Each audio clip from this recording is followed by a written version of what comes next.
हम्म। ठीक है। फॉरेक्स की बात करते हैं तो फॉरेक्स को हम फॉरेन एक्सचेंज मार्केट भी बोलते हैं, जिसके अंदर हम करेंसीज को एक्सचेंज करते हैं। ठीक है। इसमें हम्म। दो से तीन एक्सपेक्ट होते हैं जिसके अंदर हम काम कर सकते हैं। या तो हम करंटली बाइंग एंड सेलिंग कर सकते हैं। ठीक है। और उसको किसी चीज़ को होल्ड कर सकते हैं, जैसे कि लेट से हम एक कोई एसेट खरीदते हैं। आजकल आपने सुना होगा बिटकॉइन को आप लेते हैं और होल्ड करते हैं, एक महीने बाद, दो हम्म। महीने बाद, 10 महीने बाद। या फिर अगर आप फिजिकल देखें तो गोल्ड हमारे पास है। गोल्ड को हम लेते हैं और अपने पास रख लेते हैं। लेट से 10 साल बाद या 5 साल बाद उसका रेट काफ़ी ऊपर चला जाता है, ड्रास्टिक चेंज, तो उसमें स्टेक भी करते हैं। तो मेन एक्सपेक्ट इसके बाइंग और सेलिंग के ही है। हम सेलिंग और बाइंग करते हैं करेंसीज को ग्लोबल मार्केट में। ठीक होगा। फॉरेक्स जो है वो जी। दुनिया की सबसे बड़ी मार्केट है अभी तक की, जिसका डेली का जो टर्नओवर है, डेली का जो ट्रेड वॉल्यूम है, वो $7 ट्रिलियन है। अभी तक इस मार्केट कैप को कोई भी बीट नहीं कर पाई। ठीक है। तो इसमें जो मेन चीज़ें कुछ फंडामेंटल और टेक्निकल बातें हैं, थोड़ी सी छोटी जो सिंपल है, सिंपल पॉसिबल। मैंने इसको ऐसे ही बनाया कि हर बच्चा इसको समझ ले, बच्चा भी हो बड़ा भी हो, सबको समझ आ जाए। तो फर्स्ट ऑफ ऑल अगर आप जाते हो फॉरेक्स में तो थोड़ा हिस्ट्री भी डिस्कस कर लेते हैं ऊपर ऊपर से, ताकि आपको आइडिया हो जाए। वर्ल्ड वॉर का तो आपको पता होगा। ऐसे वर्ल्ड वॉर जब हुई थी, उसके बाद पूरी दुनिया को उससे उससे इफेक्ट हुआ था। उसमें ग्लोबली भी जो है क्राइसिस हुए थे, उसके अलावा बाकी भी थे क्राइसिस। तो वर्ल्ड वॉर के बाद जो है एक एग्रीमेंट साइन किया गया था, ब्रेटन वुड एग्रीमेंट के नाम से। ठीक है। तो उसके अंदर जो है यूएस डॉलर को एक ग्लोबल रिजर्व करेंसी करार दिया गया था। ठीक हो गया। और उसके मुकाबले में जो गोल्ड है, ठीक है, गोल्ड और जो मेजर करेंसीज है उनको फिक्स कर दिया गया था कि इतने पैसों का, इतने डॉलर्स का इतना गोल्ड हम ले सकते हैं, या इतने डॉलर्स की जो वैल्यू है बाकी करेंसीज के मुकाबले इतनी है। फिक्स कर दिया था उसको। पर आगे चलते चलते बाकी मुल्कों ने भी तरक्की की, और चीज़ें जो है बड़ी, इन्फ्लेशन हुई, जो है क्या कहते हैं उसको, महंगाई हुई अमेरिका में भी, बाकी जगहों पे भी इकोनॉमिक स्टेबिलिटी आना स्टार्ट हुई। उसमें ये हुआ कि ये जो एग्रीमेंट था ये फेल होना स्टार्ट हो गया। ठीक हो। क्योंकि आप कभी भी सारी जिंदगी एक चीज़ के ऊपर फिक्स नहीं रख सकते। ऑब्वियसली महंगाई भी होगी, महंगाई के बाद चीज़ें महंगी होती हैं और चीज़ों में डिफरेंस आता है। इस वजह से आप किसी चीज़ को किसी के साथ फिक्स नहीं कर सकते। ठीक है। तो उसके बाद ये जब एग्रीमेंट टूटा, उसके बाद 1971 में आपका एक ओपन जो है ट्रेडिंग स्टार्ट होगी। उसके अंदर हर जो कंट्री थी जिसकी बड़ी करेंसी है, जैसे डॉलर है, डॉलर के बाद आ जाता है आपका यूरो, पाउंड, इस तरह की जो बड़ी करेंसीज हैं, उनकी एक इंडिपेंडेंट मूव थी मार्केट में, कि हर जो करेंसी थी वो इंडिपेंडेंटली अपनी ग्रोथ डिफाइन करती थी with respect to its economy. जितनी ज़्यादा स्ट्रॉन्ग इकोनॉमी होगी उतनी ज़्यादा ऑब्वियसली करेंसी भी होगी, और इसी बेस के ऊपर हर जो सारे मुल्क थे डेवलपिंग, उन्होंने तरक्की स्टार्ट कर दी। ठीक हो गया। तो 1990s के अंदर जो है आपका इलेक्ट्रॉनिक ट्रेडिंग स्टार्ट हो गई थी, इलेक्ट्रॉनिकली, जब इंटरनेट का दौर आया था। 2000 के अंदर फिर इसको रेवोल्यूशनाइज किया, इसको और ज़्यादा अपग्रेड किया, और फॉरेक्स मार्केट को टोटली जो है ऑनलाइन कर दिया गया। ठीक है। तो स्टार्ट में जो है फॉरेक्स को स्टार्ट करने के लिए हर पर्सन को कम से कम, जो भी एक पर्सन इन्वॉल्व होता था फॉरेक्स में, उसको 30 to 50 मिलियन डॉलर चाहिए होते हैं फॉरेक्स ट्रेडर बनने के लिए। पर आज के दौर में आप कम से कम $500 से भी स्टार्ट कर सकते हो इजीली। और बाकी सोन आपके ऊपर जितना भी जो है जितना आप कर सकते हो। ठीक हो गया। ये हमारी जो थी हिस्ट्री थी फॉरेक्स की। ठीक हो। हम्म। आगे हमने बात की करेंसीज होती हैं फॉरेक्स के अंदर। तो करेंसीज आपके सामने कुछ नीचे हैं। हम बात करेंगे बेसिक करेंसीज की, जो मेजर करेंसीज है बड़ी। बाकी तो फॉरेक्स में तकरीबन सब पूरी दुनिया की करेंसीज आती हैं। ठीक है। कुछ जो छोटे मुल्क के छोड़ के, ठीक है, सब जो है करेंसी उसके अंदर आती है, मगर मेजर के अंदर करेंगे तो मेजर करेंसीज कुछ ही हैं आपके सामने। फर्स्ट ऑफ ऑल आपकी आ जाती है US dollar. Obviously US dollar जो है सबसे ऊपर रहेगा। उसकी रीज़न ये है कि डॉलर जो है किंग है मार्केट की। ठीक है। पूरी दुनिया में डॉलर चलता है, ऐसे ही है, आपने भी देखा होगा। जी जी। आप डॉलर कहीं भी लेके जाओगे अपने साथ तो डॉलर को एक्सचेंज करना, हर बंदा जो है डॉलर एक्सेप्ट करता है, हर मुल्क की करेंसी में उसको एक्सचेंज करते हैं। ठीक है। तो डॉलर की किंग होने की रीजन ये है कि 80% जो ट्रांजैक्शन होती है ना पूरी दुनिया की, ट्रेडिंग में या कोई चीज लेन देन में, वो डॉलर्स में ही होती है। ठीक है, डॉलर एक ट्रेड मार्क है ग्लोबल ट्रेडिंग के लिए। ठीक है, तो इसलिए जो है हम डॉलर रिजर्व्स देखते हैं मुल्क के किसी भी। अभी आपने खैर न्यूज़ अगर आप देखते हो तो आपको आइडिया हुआ होगा कि जो है जो डॉलर आपका है यहाँ चला गया, मुल्क की पाकिस्तान में जो है करेंसी डॉलर के मुकाबले इतनी गिर गई। तो वो डॉलर की ही स्पेसिफिक बात क्यों करते हैं, उसके पीछे रीजन ये है कि डॉलर मार्केट मूवर है। ठीक है, डॉलर जब होगा, डॉलर की इकोनॉमी की बेस के ऊपर आपकी इकोनॉमी मानी जाती है पूरी दुनिया में। ठीक है, यहाँ तक क्लियर आपको?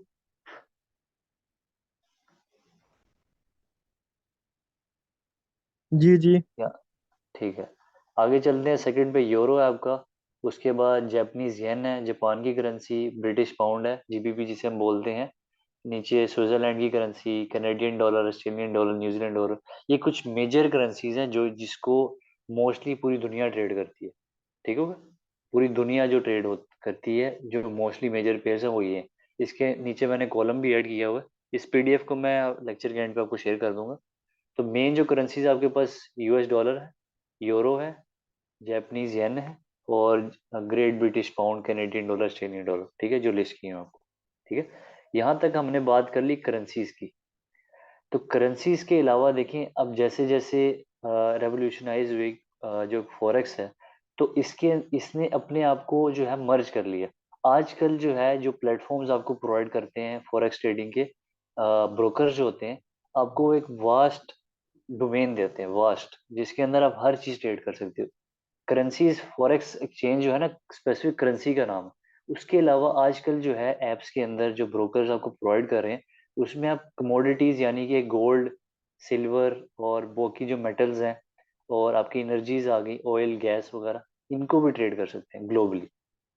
ठीक है, तो फर्स्ट पे हमारे पास आ जाता है गोल्ड। तो गोल्ड आपका दुनिया का सबसे नेचुरल एसेट्स में सबसे नंबर वन पे। ठीक है, जो नेचुरल मेटल्स है, जो प्रीशियस मेटल में आ जाती है, वो गोल्ड है। प्राइस में नो डाउट प्लाटिनियम इससे ऊपर जाता है, मगर मोस्टली जो एसेट लोगों के पास है वो गोल्ड है, इसकी वैल्यू है। ठीक है, तो गोल्ड भी हम फॉरेक्स के साथ एज अ इंस्ट्रूमेंट ट्रेड कर सकते हैं, कमोडिटी। ठीक है, उसके अलावा बाकी मैंने आपको बताया कि जितने भी प्रीशियस मेटल हैं, जैसे कि सिल्वर है, एनर्जीज में आ जाता है आपके ऑयल, क्रूड ऑयल जो होता है, जो जमीन से निकलता है प्योर अनप्योर्ड फॉर्म में, जो ऑयल निकलता है उसको क्रूड ऑयल बोलते हैं। उस क्रूड ऑयल को भी हम कर सकते हैं ट्रेड। उसके अलावा नेचुरल गैस है, कॉपर है। इवन के हम जो आपकी होती है एग्रीकल्चर कमोडिटीज, जैसे कि आपका गंदम हो गई, सिट्टा हो गया, बाजरा जिसे बोलते हैं, ये सारी चीज़ें भी हम ट्रेड कर सकते हैं। ठीक है, इवन के दालें भी, सीड्स भी हम ट्रेड कर सकते हैं। उसके बाद आ जाता है हमारे पास इंस्ट्रूमेंट में इंडेसेस। ठीक है, स्टॉक्स का तो पता होगा आपको, ली कंपनी के स्टॉक्स, आइडिया आपको? जी जी जी। ये तो मुझे थोड़ा बताएंगे स्टॉक्स क्या होते हैं कंपनी के? अ, ये जो जी क्या बोलते हैं। जी जी, जो भी पता है शॉर्ट वर्ड में, जितना भी आपको पता हो बता दें, ताकि मैं उसी हिसाब से आपको एलेबोरेट कर।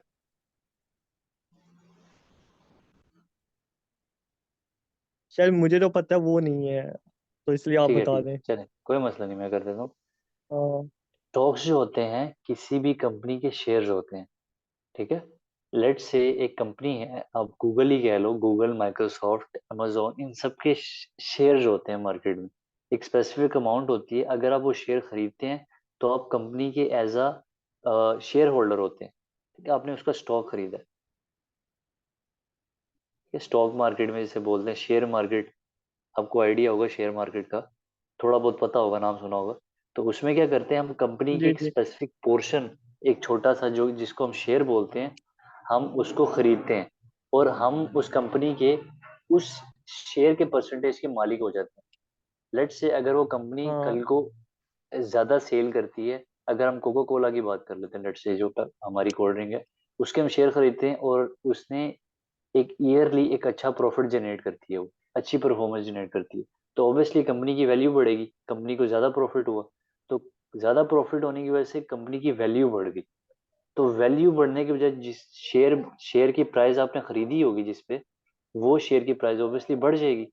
तो कल को जब आप बेचोगे मार्केट के हम्म, ऊपर जाने पे, उस कंपनी के ज्यादा अच्छा परफॉर्म करने पे, तो आपका शेयर महंगा बिकेगा। ठीक है, जिस प्राइस पे आपने लिया था उससे हम्म, ज्यादा बिकेगा। तो इस तरह शेयर मार्केट काम करती है।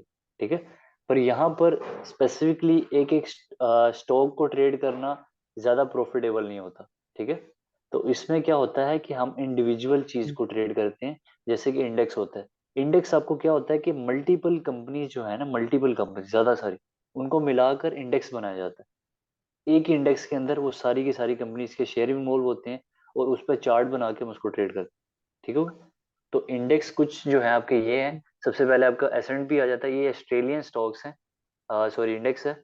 इसके अंदर मोर देन 500 जो है स्टॉक्स मार्केट जो है इंडेक्स है, सॉरी स्टॉक कंपनीज हैं, वो इसके अंदर रजिस्टर्ड है, और इसी को हम इंडिविजुअली ट्रेड करते हैं। ठीक हो गया। सेकंड पे ओके। डो जोन्स आ जाते हैं, ये इंडस्ट्रियल है आपका। और थर्ड पे आ जाता है नेस्डैक, ये सबसे इम्पोर्टेंट जो हमारा जो सबसे मशहूर भी है, ज़्यादा मोस्टली ट्रेडेड है, वो नेस्डैक है। ठीक है, तीनों है मगर जो मोस्टली है वो नेस्डैक है। उसकी रीज़न ये है कि जितने भी टेक कंपनीज हैं मशहूर आपकी, जो है गूगल, माइक्रोसॉफ्ट और अमेजोन जैसी जितनी भी टेक कंपनीज है बड़ी, वो सब के सब कंपनीज के जो शेयर्स हैं, स्टॉक्स हैं, वो कंबाइन करके नेस्डैक बनाया गया है। तो लोग जो ट्रेडर्स हैं वो मोस्टली ट्रेड करते हैं नेस्डैक के अंदर। ठीक है, तो ये इंडेक्स भी आपके इन्वॉल्व होगी। इसके बाद जो मेन चीज़ हमारी आ जाती है ना, वो टर्मिनोलॉजी है, कि किसी भी पर्सन को बेसिस अगर क्लियर करनी है अपनी ट्रेडिंग के अंदर, तो हमें की कॉन्सेप्ट्स पता होने चाहिए ट्रेडिंग के। ठीक आवाज। है जी, आप जी क्लियर ओके है? ओके। आवाज़ अब क्लियर है आपको? आवाज़ तो नहीं शोर हो? जी जी। नहीं नहीं, वो ठीक है, थोड़ी लैग हो रही थी। ठीक हो गया। अच्छा, की कॉन्सेप्ट के ऊपर आ जाते हैं। अब ये मेन कोर्स है आपका, जो आपको बताएगा कि ट्रेड किस तरह होती है, कैसे लेते हैं, और जो आगे जितनी भी यूटिलाइजेशन होती है आपकी, प्रोसेस होता है ट्रेडिंग के अंदर, वो ये टर्म्स है। इसको आप समझ जाएंगे तो आपको पता लग जाएगा कि ट्रेडिंग इस बेस पे होती है। ठीक होगा। ओके। फर्स्ट ऑफ ऑल अभी हम हमारे पास टाइम कम है, तो हम फर्स्ट 4 को क्लियर करेंगे, ताकि हम इसको जी वाइंड अप जी। करें।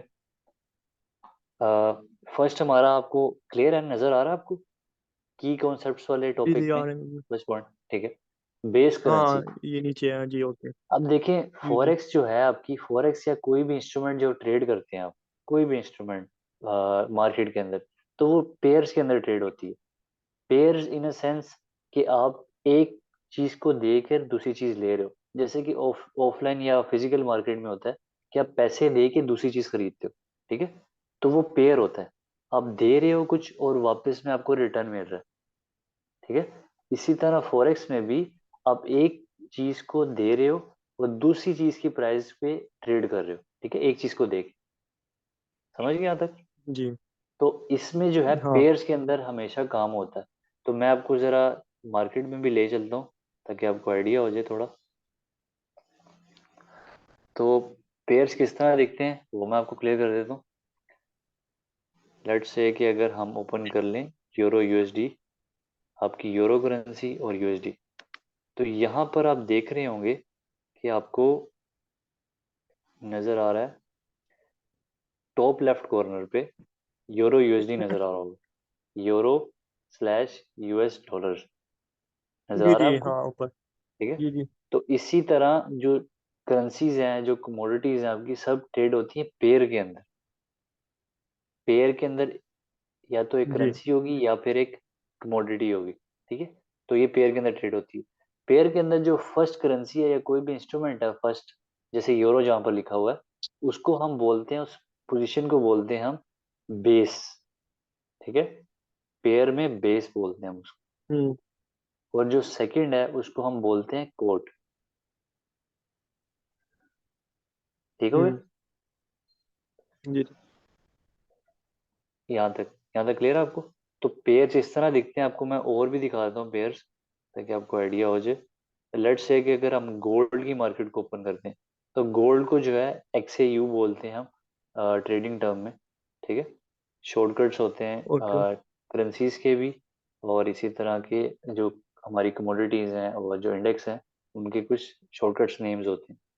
अब यहाँ पर देखें टॉप लेफ्ट कॉर्नर में आपको क्या नजर आ रहा है, gold spot slash US dollar, ठीक है। तो जी जी। यहाँ पर आपकी जो पेयर में बेस है वो है गोल्ड, और जो कोट आपका है वो US डॉलर है, ठीक हो गया। ठीक हो गया। तो बेस और कोट इसे बोलते हैं, और ऑब्वियसली पेयर में जो है ट्रेड होता है। अब मैं आपको बताता हूँ कि ये बेस कोड का मकसद क्या था। देखिए आप US डॉलर जो है ना पे करते हैं चीज को बाय करने के लिए, जो आपका कोड होता है ना, हमेशा करेंसी के अंदर कोड जो होता है आपका, ये पेयर के अंदर कोड को देकर आप बेस खरीदते हो, ठीक है। तो यहाँ पर जो आपको चार्ट शो हो रहा है ना, यहाँ पर ये राइट साइड पे जो प्राइस लाइन है आपके स्क्रीन की राइट साइड पे, 1975 से स्टार्ट होती है 1994 तक, नजर आ रही है आपको, जी जी। ठीक है। ये प्राइस लाइन है। अब ये किस चीज की प्राइस है, ये डॉलर्स है, ठीक है। ये डॉलर प्राइस ओके। लाइन है, और इसके ऊपर हम गोल्ड खरीदते हैं। लेट से अभी जो मार्केट इस ग्रीन पॉइंट पे आपको नजर आ रही होगी, ये जो आपका हम्म। ग्रीन पॉइंट है, ग्रीन वन लाइन, जी जी। जी, 1988.85 ये प्राइस लिखी हुई है। जी तो जी। अभी जो गोल्ड की प्राइस है वो ये है। तो ये किस बेस पे, ये US डॉलर की है। 1988 डॉलर्स का पर आउंस गोल्ड है, जिसको हम अगर पाकिस्तानी या उर्दू लैंग्वेज बोले तो तोला, ठीक है।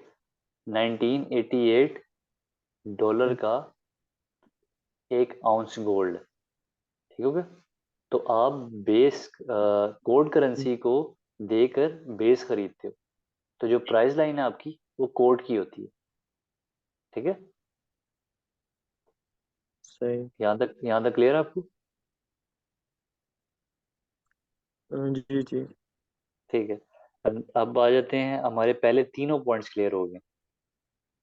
बेस भी देखें, अगर दोनों करेंसीज होंगी तो हम उसको बेस करेंसी बोलेंगे, अगर कोड में भी करेंसी होगी तो हम उसको कोड करेंसी बोलेंगे, अगर वो कमोडिटी होगी जैसे गोल्ड वगैरह है, सिल्वर है, तो हम उसको कोड कमोडिटी बोलेंगे, ठीक है। तो कोड या बेस सिंपल भी बोल दोगे तो दूसरा पर्सन जो है ट्रेडर है या फिर कोई भी पर्सन है जो कि ट्रेडिंग जानता है, वो समझ जाएगा कि आप किस चीज़ की बात कर रहे हो, ठीक है। तो टर्मिनोलॉजी है जिसको आपको पता होना चाहिए। अब थर्ड वन पे आ जाता है करेंसी पेयर्स। मैंने आपको बता दिया कि हर चीज़ पेयर के अंदर ट्रेड होती है, फॉरेक्स में भी, कमोडिटी मार्केट में भी, और अगर आप क्रिप्टो की बात करें बिटकॉइन में भी, तो पेयर्स में ट्रेड होती हैं चीज़ें, ठीक है। दो चीज़ों के पेयर्स के ऊपर, ये आपको क्लियर हो गया। अब जो फोर्थ पॉइंट है ये थोड़ा इंपॉर्टेंट है आपके लिए, इसको बोलते हैं हम पिप, ठीक है। पिप मीन्स पॉइंट जी इन परसेंटेज।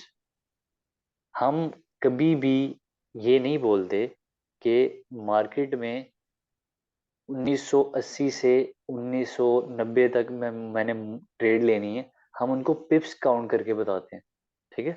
उसकी रीजन क्या है, पॉइंट्स के बाद भी वैल्यू देख रहे हो आप, ठीक है। अभी जो करंट प्राइस है इसकी, पॉइंट्स के बाद वैल्यू नजर आ रही है आपको, 1988.85, ऐसी जी जी। अच्छा ये ओके। 0.85। तो पॉइंट के बाद हमने बचपन से देखते आ रहे हैं कि डेसिमल के बाद की वैल्यू इतनी मायने नहीं रखती, ऐसे ही कोई इतनी वैल्यू नहीं होती उसकी, हम अगर इसको इग्नोर भी कर दें तो कोई मसला नहीं, हम्म। ठीक है। पर यहाँ पे फॉरेक्स में, क्योंकि मार्केट बहुत बड़ी है, ट्रिलियन डॉलर मार्केट है, तो इसमें एक एक पॉइंट के बाद भी जो आपके डिजिट्स होंगे वो मैटर करते हैं, ठीक है। तो पॉइंट के बाद अब लेट से कि जो आपके 8 है, यहाँ पे लिखा हुआ पॉइंट के बाद जो फर्स्ट 8 लिखा हुआ 85 में, ये आपका 1 पिप कहलाता है। अगर इसकी 1 पिप की मूवमेंट होती है तो आपका प्रॉफिट लॉस होता है 1 पिप की मूवमेंट पे सिर्फ, ठीक है। इसलिए हम इसको ओके। प्रेफर करते हैं, इसको हम काउंट करते हैं, ठीक हो गया। मैं आपको हम्म। पिप का जो है टॉपिक ब्रीफली कर देता हूँ। मैं अपने पीसी की स्क्रीन पे चला जाता हूँ ताकि आपको ज़्यादा क्लियरली समझ आए। थोड़ा सा जो है ये कैलकुलेटिव है टॉपिक पिप का, पर इजी है। अभी मैं आपको क्लियर कर देता हूँ इसको। यहाँ तक वैसे पीछे जो भी बताया आपको क्लियर है ना सब?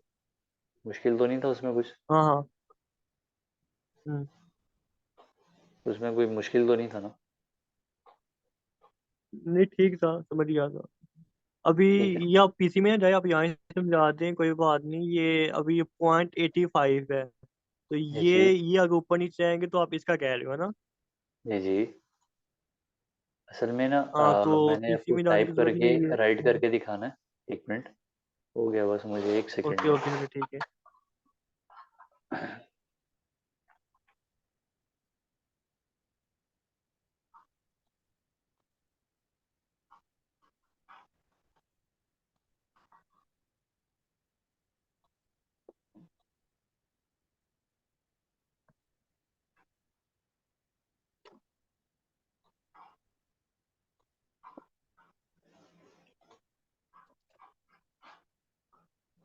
ये तो बताएं, अब स्क्रीन क्लियर हो रही है आपको? शो हो रही है स्क्रीन? हम्म, जी हो गई है। ठीक है। फर्स्ट ऑफ ऑल हम आ जाते हैं किसी भी करेंसी पेयर के ऊपर, ताकि आपको आइडिया हो जाए।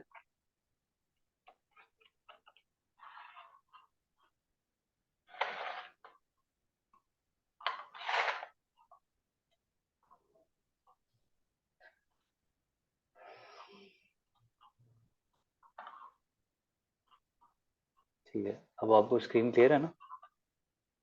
क्लियर नजर आ रहा है जी आपको? जी। ठीक है। फर्स्ट ऑफ ऑल हम देखते हैं, ये ओके आपके सामने प्राइस है राइट साइड पे, ओके जो मैं आपको दिखा रहा हूँ। ठीक ओके। है। तो जी जी। हम इस प्राइस को ले लेते हैं फर्स्ट ऑफ ऑल यहाँ पे। लेट्स से प्राइस इसमें से एक 1.10483। ठीक है। अब हमने इसमें क्या ढूंढना है? पिप ढूंढना है, जिससे हम कैलकुलेट करेंगे इसको। अब पिप हम कैसे फाइंड आउट करेंगे? उसका सिंपल जो टर्म, सिंपल जो वर्क है उसके ऊपर यही है कि डेसिमल के बाद जो फोर्थ वैल्यू हम देखेंगे, डेसिमल के बाद, ये डेसिमल है आपका, इसमें जो आपकी फोर्थ वैल्यू आएगी 1 2 3 4, ये फोर्थ वैल्यू जो है, जो 88 है यहाँ पे, ये आपको खिलाएगा 1 पिप। हाँ हाँ। ठीक है। ओके। तो आपकी ये 1 पिप की मूवमेंट के ऊपर आपको प्रॉफिट लॉस होता है। तो हम जब भी ट्रेड ओपन करते हैं तो हम पिप की बेस के ऊपर करते हैं कैलकुलेशन, कि हमें कहाँ से कहाँ तक ट्रेड लेनी, कहाँ से कहाँ तक बाय और सेलिंग करनी। ठीक हो गया? तो इसी तरह आप जब थर्ड वैल्यू देखेंगे डेसिमल के बाद, तो ये कहलाती है 10th पिप। ठीक है। हम्म, अब इसी के अंदर अगर मैं आपको बताता चलूं कि जो डेसिमल के बाद जो 8 है आपका, ये आपकी है 1 पिप के इक्वल है। ठीक है। हम्म, इक्वल टू 1 पिप। उसके बाद जो थर्ड वैल्यू आई थी डेसिमल के बाद, वो 4 है। ऐसे ही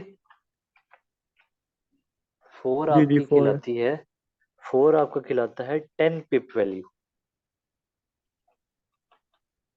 ओके। अगर, और इसके बाद आपका आगे आ जाते हैं थोड़ा, तो 4 के बाद क्या है? जीरो। जी, ठीक है। 0। तो जीरो वाला जो एरिया है आपका, जो जीरो डिजिट है आपका, ये आपका वैल्यू करता है 100 पिप को। ठीक है। ओके।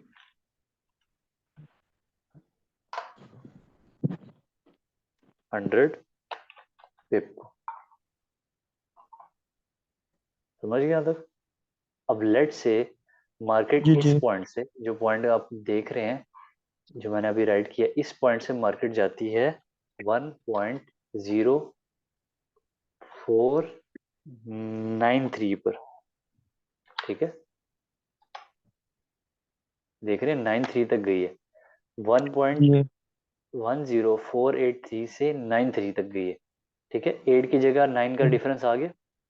तो हम क्या जी जी। कहेंगे कि 1 पिप मार्केट ऊपर गई है। ओके, हाँ ऊपर गई है। ठीक है। 1 पिप ऊपर गई है। तो इसी तरह अगर 4 की जगह, लेट्स से कि हम इस प्राइस को रेस करते हैं, अ, इसकी जगह हम लिखते हैं, जो कि वैल्यू थी आपकी, फर्स्ट वैल्यू आपकी थी 1.10483। ठीक है। ये आपकी फर्स्ट वैल्यू। और सेकंड वैल्यू अगर हम कहते हैं कि 1.10583। 3 पे मार्केट गई है, तो हम क्या कहेंगे कि इसमें 10 10 पिप। पिप की मूव हुई। बिल्कुल, जी जबरदस्त हो जी। गया। मार्केट 10 पिप ऊपर गई है। इसी तरह अगर जीरो की जगह वन आ जाता है तो हम 100 पिप कहेंगे ऊपर गई है। ठीक हो गया। जी। तो इस तरह हम पिप की कैलकुलेशन करते हैं ट्रेड ओपनिंग और क्लोजिंग के अंदर। यहाँ तक क्लियर आपको? ओके। ओके। ये 1 पिप मतलब कि अमाउंट है ना? जी, और जितने वैसे तो प्राइस लाइन के ऊपर अमाउंट है, मगर जब हम ट्रेड ओपन करते हैं ओके। ना, आगे जाके आपको समझ आएगी। जब आप ट्रेड ओपन करते हो, ट्रेड लेते हो, तो उसके अंदर फिर आपने पहले से कैलकुलेट करना होता है कि हमें कितनी पिप की मूव करनी है। ठीक है। अभी जो नेक्स्ट टॉपिक आपका आएगा, जो आपका फिफ्थ नंबर पॉइंट होगा, उसके अंदर जो है सारा का सारा यही डिटेल में बताया गया, लॉट साइज और ये सारी चीजें। ठीक होगा। तो हमारा लेक्चर अभी सही आज सही। का इतना ही था, 4 पॉइंट तक। बाकी आपको इंशाल्लाह जो डन। है कल एक टाइम स्पेसिफाई कर दे मुझे, टाइम बताए मुझे, ताकि मैं उस पे टाइम आपको जूम मीटिंग शेयर करूं और इसी के अंदर हम चीज़ें क्लियर कर लें। ठीक होगा। Okay done. जी जी ठीक हो बताएं गया। फिर क्या टाइम रखें, मुझे बताएं। टाइम ये वाला टाइम ठीक है आई थिंक। 12 बजे यहाँ के बजे है। ठीक है। 12 बजे तो थोड़ा मुश्किल हो जाएगा, क्योंकि अब मेरे यहाँ पे लेट हो जाता है अक्सर। तो आप मुझे थोड़ा तो फिर आप फ्लेक्सिबल टाइम दो। जी जी। पाकिस्तान 2 घंटे आगे तो भी। हम्म। हम्म। आप 10 बजे कर सकते हैं अपने? हाँ हाँ 10 बजे से ठीक है 10 बजे। ठीक है, डन है। 10 बजे इंशाल्लाह मैं मीटिंग शेयर करूँगा। अभी मैं आपको इसका पीडीएफ भी शेयर कर देता हूँ, आप एक बार यहाँ के इसको 10 या गो थ्रू कर पाकिस्तान लेना। के? नहीं, आपके 10, मेरे 12 बज रहे होंगे। हाँ ठीक है। ठीक है, यहाँ तक क्लियर है? हम्म। हाँ क्लियर है। चलें ठीक है, मैं आपको पीडीएफ शेयर कर देता हूँ। इंशाल्लाह कल जो है हमारी मीटिंग में ओके। होती है मुलाकात दोबारा। इंशाल्लाह। अल्लाह ओके सर, हाफिज। अल्लाह हाफिज़।